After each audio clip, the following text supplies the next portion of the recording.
Breaking news.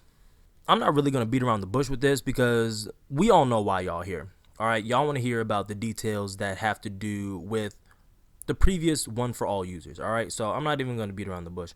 Basically, if you remember from the previous chapter, All Might presented Midoriya and Bakugo with a detailed list of previous One for All users. And I know I say it's detailed list, but they really only go over one name that's in the manila folder, so it's not even like we really learned anything crazy from the previous One for All users. Midoriya and All Might are having their discussion, and Bakugo becomes impatient. He just picks up the manila folder and just opens it, and he starts reading off basically just one entry that All Might had got for Midoriya. That was the 5th user of One for All, Lariat. His real name being Daigoro Banjo, and his quirk that he possessed was Black Whip. So, like I said, we're not really learning anything new or crazy. We just really learned what his hero name was and what his actual name was. And the more Bakugo reads into the previous One for All users, he's like, they really don't have strong quirks, and he's never heard of these nobodies, right? That's when you got Midoriya. He was like, huh? No? I'm sure they had awesome quirks. And Bakugo just looks at him. He's like, just having a quirk is awesome to a loser like you. And then Midoriya's like, that was cruel. And then All Might chimes in and he says, and he states that Bakugo isn't wrong. In the past, before All Might actually became this big name success and this hero that inspired everybody and made villains cower, the city was pretty much overrun by All for One and villains, right? All for One had such a vice grip on the city and the heroes, like he was really fucking them up out there. And because of that, and his obsession for One for All, the previous owners and the previous users of that quirk, all they could really do was just pass it on to the next person. I don't believe in the past that it was one of those quirks that really took a lot of, oh, I have to find someone suitable, and then I have to make sure that they're the right fit for it, and then I have to trust them and train them. It wasn't like that. It wasn't like what All Might was doing with Midoriya. It was it seemed like a life or death struggle. No, we need to make sure that this quirk lives on and that it can be passed on to future generations. If I die with it, that's the end of it. And then All for One is going to have nobody that can rival him. So in these, pages on page 4, you just see the previous users of One for All just they're just dying and passing it on and dying and passing it on and dying and passing it on. It's actually very quite sad. All Might states that they weren't really chosen ones. Through all those battles, all they could do was receive the quirk and entrust it to another. It's noted that they all died young. And so after all of this depressingness that was given to Midoriya, and really the sad truth that the people who possessed One for All before Midoriya and before All Might had lackluster quirks, and 2, they all died really young. So Bakugo comes out and he asks the question, so what quirk is he going to get next? And it's kind of jarring that All Might knows what quirks are going to come next in the lineup, but was unable to master them himself. I'm just saying, like, that's just me nitpicking, and it's a rightful nitpick. You know whose quirk Midoriya is going to have access to next, but you were not able to master it. It is what it is. I'm gonna just say it right now. The next quirk that Midoriya has to master and is going to unlock is none other than All Might's master and the previous One for All quirk holder, his master's quirk, Nana Shimura. And her quirk before One for All was the float ability, a float ability. You know what I mean? So I'm assuming she could float herself, and she could also float objects, not other people, but I could assume like she could float a building, she could float a house, she could float, small objects, things of that nature. It's a relative, simple quirk, which is what All Might said beforehand.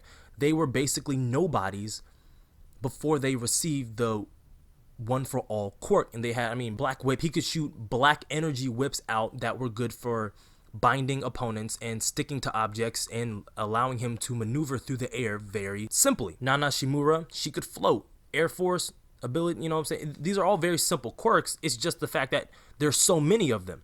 You see what I'm saying? You have some dialogue that goes on after that because Bakugo's like just snaps out of nowhere and he just starts yelling. He was like, he says, "I win." He was like, "What are you talking about?" And he was basically like, "You have to learn something that I already know. So while I'm out practicing new techniques, you have to learn to catch up to me." Which is a good ass point. Like, I just think this takes away from Midoriya learning to master more percentage of one for all, right? At first, he was just having to learn to be able to increase his power cap on one for all. And now he has to stop doing that in order to master all these other quirks.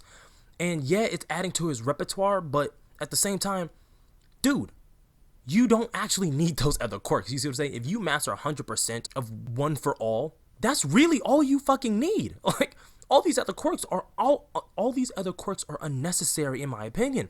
Yes, they're great to have because they add more versatility to them, but it's unnecessary when you already All Might became the number one hero just with that one quirk, the stockpiling one. He didn't have access to all these other ones, so it's like, what do you practice the one that is gonna be a surefire win for you? But that's pretty much it about this chapter. I mean, yeah, there's some stuff that happens after the chapter. They have like this big potluck dinner with UA, with Class 1A, and I believe Class B is also going to show up. And that's about it. I mean, I don't really feel the need to go into all that happened at the end just because, I mean, I like to talk about what's the most relevant topic of the chapter, what needs to be the takeaway from the chapter. And, well, I will say this. At the very, very end of the chapter, All Might and Aizawa Sensei are sitting there and they're just having a dialogue. And All Might is basically like, "Yo, how's Eri?" And Aizawa's like, "She's fast asleep." And they're actually going to start her training this week. So hopefully we get to see some training about Eri and trying to learn how to master her quirk so that she's not obliterating everybody. All Might just has this, a very low moment that we see from him where he's just like, he doesn't know what to do anymore. He made the resolution to, keep on living, but he doesn't know what to do anymore now that he's not the number one hero, and that when shit happens, he is powerless and he needs to just get out the way. And he has trouble with coping with that. So as I was just, sitting there, well, he's standing, and he's like, there's plenty that you can do for them, and honestly, just you as a presence is sometimes just enough to inspire the current heroes, right? I mean, I think if he died, it would be of the lowest point we've ever seen anybody, just because he is this, even though he is not a hero, he is still a symbol of peace, and I think that his presence is more necessary than he wants to believe currently at that time. After they had that heart to heart, he comes back and he's like, All Might, I mean, he was like, what was it that you needed to tell me? And this is when Aizawa passes the message on to him that says there's a message from Sukachu, and he basically states that he wants All Might to delay seeing Stain. So we don't know when the All Might and Stain meetup is going to happen, but hopefully we get more details about that in the upcoming chapters.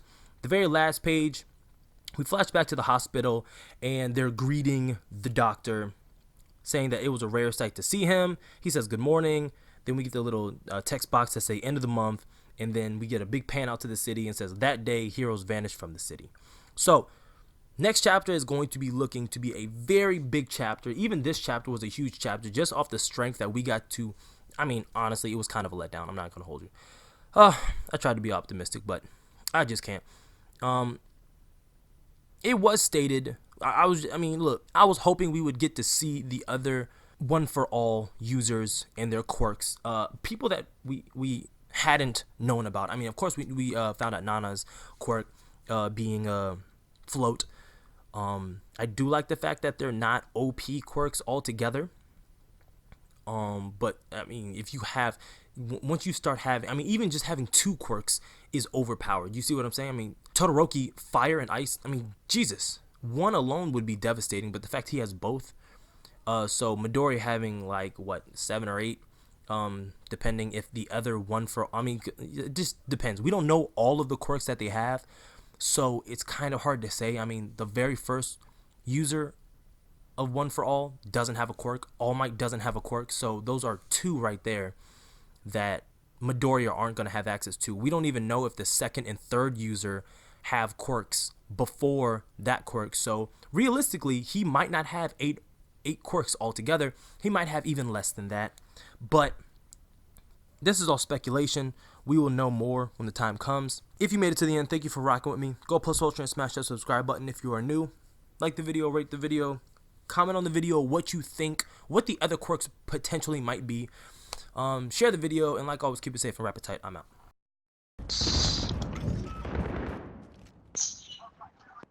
Alright, let's get to the next point.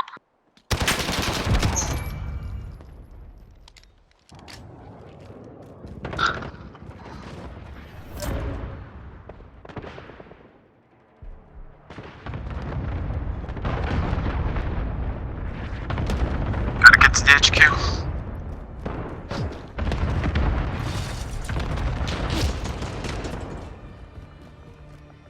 Stun this nigga, we still shot him.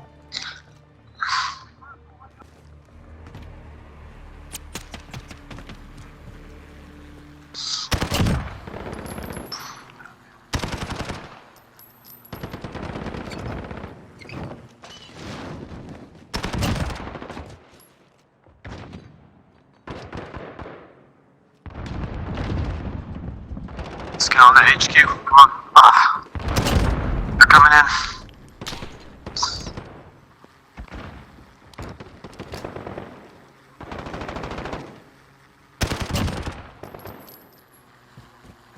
Don't let him cap it.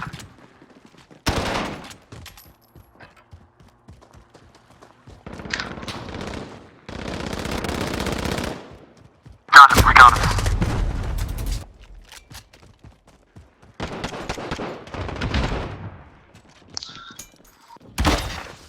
Keep it up, guys. Come on, we can do this.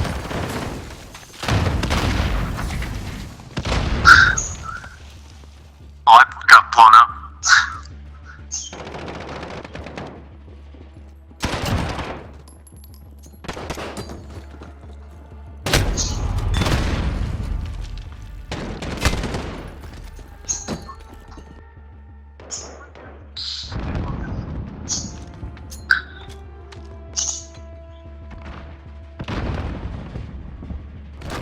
Alright, for sure.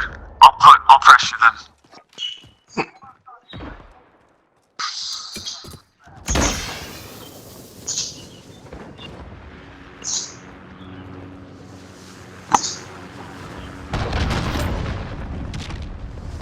Let's get there. Come on, it's on their side.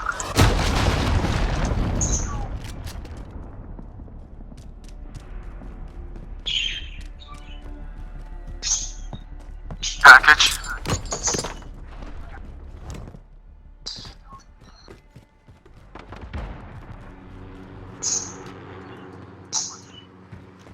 They're probably already in there. They're capturing it, we gotta get there.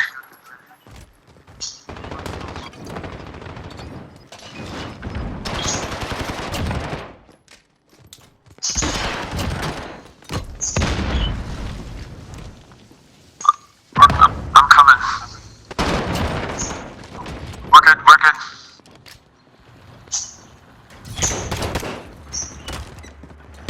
Hold this and we win.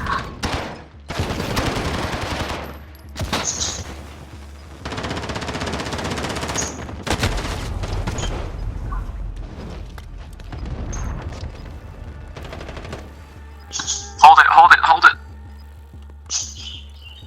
You got this. 9, 8, 7, 6, 5, 4, 3, 2, 1. We win. Stupid ass nigga. Y'all let these folks come back. Stupid riot shields. Yeah, we They didn't win. We came back, bro. Everybody on From the crackhead. Get them all.